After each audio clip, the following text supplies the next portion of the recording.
pada hari ini tadi bersamaan dengan kita sedang menggelar konsolidasi nasional persiapan Pilkada serentak 2024, kita semua di siang hari tadi sebagaimana kita sama-sama ikuti, kita mendapatkan informasi mengikuti adanya putusan Mahkamah Konstitusi. Kami akan bacakan saja draft atau rilis kami dari KPU menyikapi putusan Mahkamah Konstitusi yang mau tidak mau karena berkaitan dengan tahapan pencalonan yang sebentar lagi akan kita harus jalani, yaitu di tanggal 27 sampai 29 Agustus merupakan tahapan pendaftaran calon kepala daerah, dan beberapa hari sebelumnya ada putusan Mahkamah Konstitusi untuk kemudian kita cermati bersama.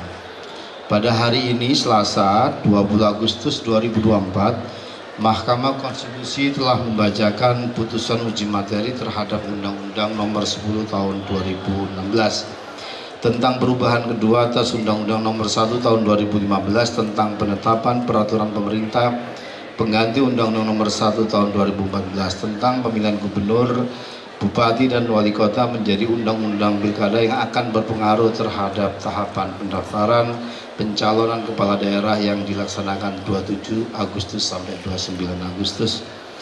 Dalam hal ini terdapat beberapa putusan Mahkamah Konstitusi yang secara substansi akan berpotensi merubah persyaratan pencalonan kepala daerah sebagaimana diatur dalam Peraturan KPU Nomor 8 Tahun 2024 tentang pencalonan gubernur dan wakil gubernur, bupati dan wakil bupati, wali kota dan wakil wali kota sebagaimana di PKPU 8 2024, yaitu putusan nomor 60/PU/22/2024 yang dimohonkan oleh Partai Buruh dan Partai Gelora terkait dengan penafsiran konstitusional Mahkamah Konstitusi terhadap ketentuan pasal 40 ayat 1 Undang-Undang Pilkada yang secara tekstual diatur juga dalam pasal 11 ayat 1 PKPU 8 2024 sebagaimana yang dituangkan dalam amar putusan terkait dengan persyaratan partai politik atau gabungan partai politik dapat mendaftarkan pasangan calon jika telah memenuhi persyaratan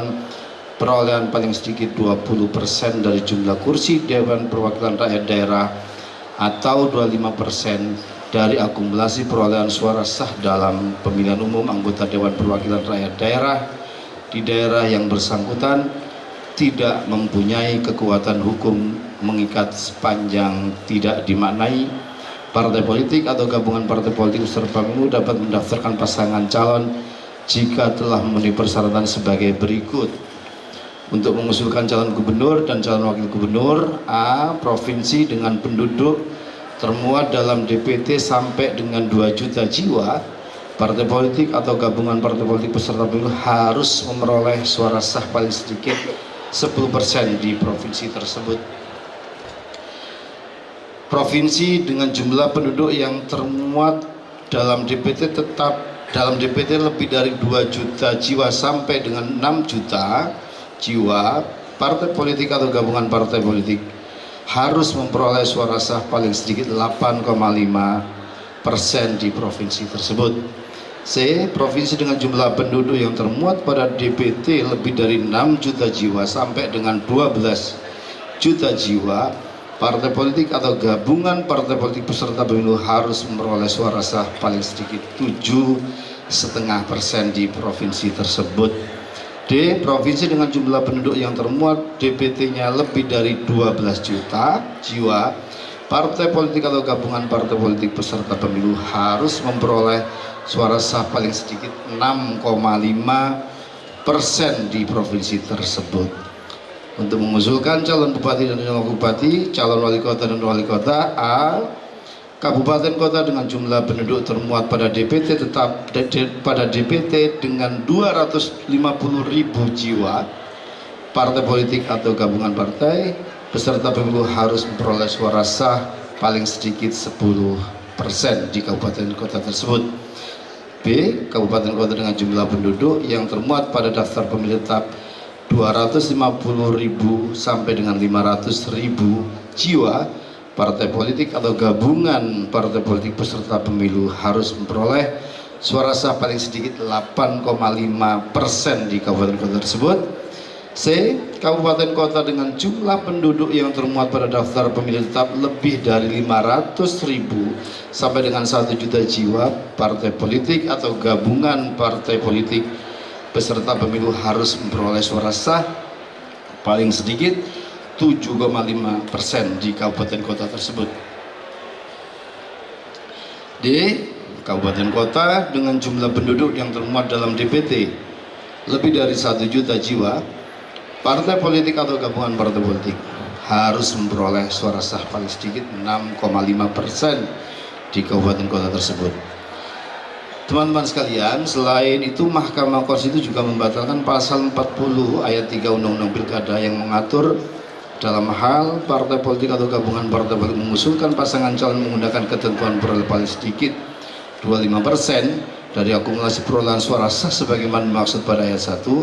Ketentuan itu hanya berlaku untuk partai politik yang berhak kursi di Dewan Perwakilan Rakyat Daerah yang secara tekstual diatur dalam pasal 11 ayat 3 PKPU 8 2024. Kedua, putusan Mahkamah Konstitusi nomor 70 PUU 22 Romawi garing 2024 terkait dengan persyaratan batas usia calon kepala daerah yang diatur dalam pasal 7 ayat 2 huruf C Undang-Undang Pilkada yang harus dipenuhi dalam proses pencalonan yang bermuara pada penetapan calon sebagaimana yang dituangkan dalam pertimbangan putusan Mahkamah Konstitusi